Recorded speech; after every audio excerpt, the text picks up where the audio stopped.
Hey, I'm Rachel Ngom from She's Making It Impact.com, and today I want to share with you a quote from Tony Robbins, one of my favorite mentors in the entire world.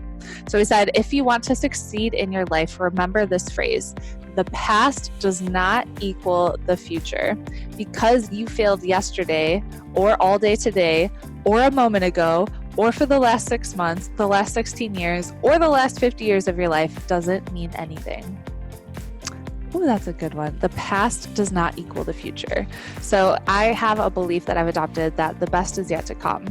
And I have that always in my mind, especially when things are rough, things are hard. I just know that the best is yet to come. So check out Tony's books if you haven't yet. He has so much free content on YouTube. I've been to Unleash the Power Within, Wealth Mastery, Date with Destiny, like all of them pretty much. And I have a goal to be in his platinum partnership, which it will happen because the best is yet to come. So head to shesmakingimpact.com. I've got lots of free resources to help you get more leads and sales in your business using Pinterest, and I'll see you later.